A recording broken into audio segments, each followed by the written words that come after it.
Olá, de novo aqui, Antônio Arruda, do Centro Espírita Nova Luz, estudando aqui o livro Principiante Espírita, e falamos aqui sobre os médiuns, sobre as qualidades dos médiuns, sobre a importância do estudo, a importância da reforma íntima, a importância de se entender os mecanismos que regem esse intercâmbio maravilhoso entre espíritos encarnados e espíritos desencarnados. Não há nada de extraordinário, não há nada de sobrenatural. Não se trata de vivos conversando com mortos, como muita gente identifica o fenômeno dessa forma. Não podemos falar com os mortos. Não, não podemos mesmo. Não, porque com o morto não dá para falar, né? Como ninguém morre, nós estamos falando com os vivos. Não é isso? Então são vivos falando com vivos, porque nós somos imortais, estaremos vivos sempre. Não tem nada de sobrenatural, não tem nada de mágico, de fantástico, extraordinário. É um processo absolutamente normal que acontece desde que o homem é homem. A doutrina espírita não inventou a mediunidade. Muito antes de Kardec ter codificado a doutrina, os espíritos encarnados já se comunicavam com os espíritos desencarnados, desde que o homem é homem. Então, não é novidade para ninguém, em todos os tempos, que isso acontecesse. Ocorre que antigamente essas práticas não eram restritas a círculos iniciáticos de sacerdotes, enfim, não era todo mundo que tinha acesso a essas informações. Embora a mediunidade continuasse acontecendo, mas as pessoas não entendiam. Então aconteciam os fenômenos, eram atribuídos a deuses, eram atribuídos a forças ocultas, eram atribuídas muitas das vezes à loucura, a pessoa está louca, está falando sozinha, tá... Não se conhecia, não se sabia. Mas aí, através da doutrina espírita, o conhecimento das leis que regem esse intercâmbio, ele veio de uma forma sistematizada, clara, cristalina, livre de mitos e de misticismo e de mistérios. Foi trazido de uma forma clara para acesso a todo mundo que se interesse como é que a coisa funciona. Então, através da doutrina espírita, nós começamos a entender a mediunidade de fato. E entendendo a mediunidade, através dos livros da codificação, começamos a aprender a como lidar com ela. Vamos adiante aqui então. Deixa que pessoas desinteressadas julguem o seu trabalho, sem que o seu amor próprio se sinta ferido por qualquer opinião desfavorável. Da mesma maneira que um ator não se sentirá melindrado pelas críticas feitas à peça que representa. Aqui nós estamos falando de médiuns esclarecidos, médiuns sérios que conhecem, estudam e praticam a doutrina. Então, eles não se deixam, digamos assim, se influenciar por julgamentos externos.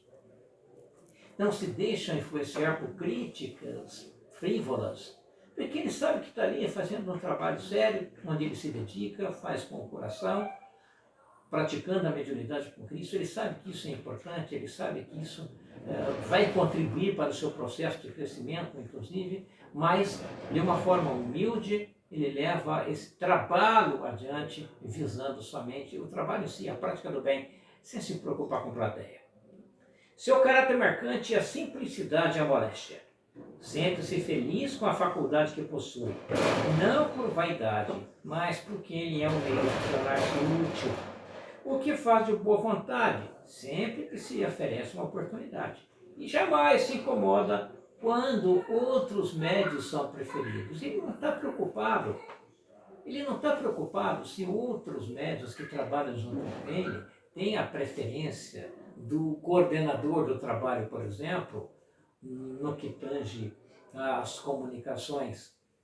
Ele não está preocupado se o holofote aponta para o lado do irmão que está do lado dele trabalhando. Ele está preocupado com o trabalho dele. Ele sabe da responsabilidade dele, ele sabe da importância do trabalho dele, e ele sabe, principalmente, que ele está trabalhando para Jesus. A mediunidade é a mediunidade com Jesus. Essa mediunidade ela é abençoada. E quem a pratica não tem que ter medo de nada. São os médiuns, os intermediários, os intérpretes dos espíritos. Ao evocador, como ao simples observador, cabe apreciar o valor do instrumento. Do mesmo modo que as outras faculdades, é a mediunidade um dom de Deus, que tanto pode ser empregado para o bem quanto para o mal, e do qual, pois, pode abusar-se. Seu fim é nos pôr em comunicação direta com as almas dos que viveram, a fim de recebermos ensinamentos e nos adaptarmos às necessidades da vida futura. Do mesmo modo que a vista nos põe em relação com seu mundo visível, a mediunidade nos coloca com o mundo invisível. Aquele que utiliza a mediunidade para o adiantamento próprio e o de seus irmãos, desempenha uma verdadeira missão, pelo que será premiado. Aquele que abusa, empregando-a em coisas fúteis, ou para a satisfação de interesses materiais, a desvia do seu objetivo providencial e mais cedo ou mais tarde será punido, como todos aqueles que fazem mal de qualquer faculdade. Não adianta, a conta vem. A pessoa recebe no plano espiritual, recebe a orientação, recebe a missão de vir com uma sensibilidade mediúnica aguçada, com o objetivo de trabalhar para o bem, objetivo de trabalhar em benefício do outro, objetivo de trabalhar buscando esclarecimento, a prática da caridade. E aí a pessoa, percebendo que tem essa facilidade de intercâmbio com o mundo espiritual, aproveita-se disso e começa a utilizar em benefício próprio. E aí começa a explorar aquelas pessoas não esclarecidas, oferecendo serviços mediúnicos à troca do fio metal. Começam a vender a mediunidade. É complicado.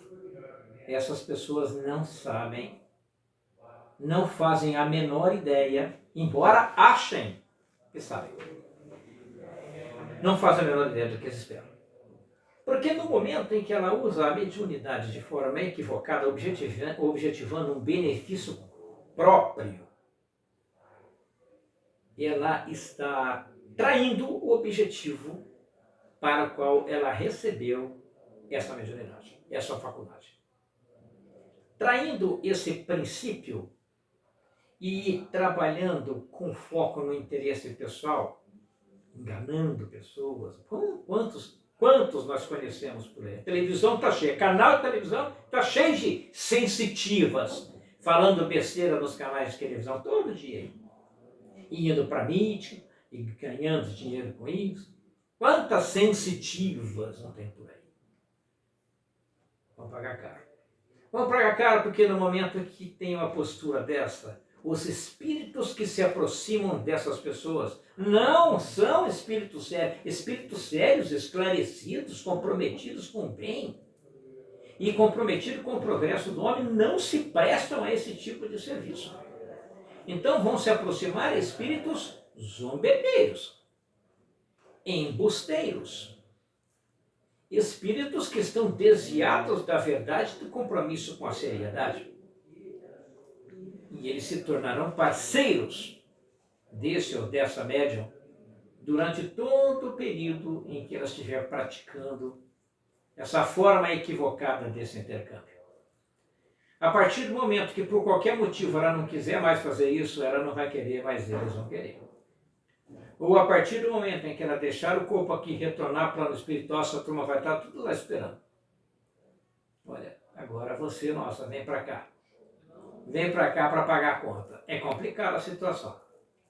Essas pessoas, embora algumas delas até tenham, de fato, mediunidade, mas utilizam para o mal, pior são as que não têm mediunidade nenhuma, são charlatões E é o próximo capítulo que nós vamos estudar, charlatanismo, que vai falar sobre essas pessoas que exploram as pessoas inocentes, as pessoas simples, muitas das vezes, interessadas em obter informações que entendem que os espíritos podem dar. Essas pessoas procuram essas pessoas, né? Esses médiums, entre parênteses, para buscar soluções para problemas pessoais e se enveredam por um caminho complicado. No próximo programa, no nosso próximo encontro, a gente vai falar sobre isso. Muito obrigado pela sua atenção, nos acompanhe no nosso canal, divulgue para os amigos, nos sigam aqui no nosso canal, curtam e esperamos você na nossa próxima capítulo de estudo desse livro, O Principiante Espírita.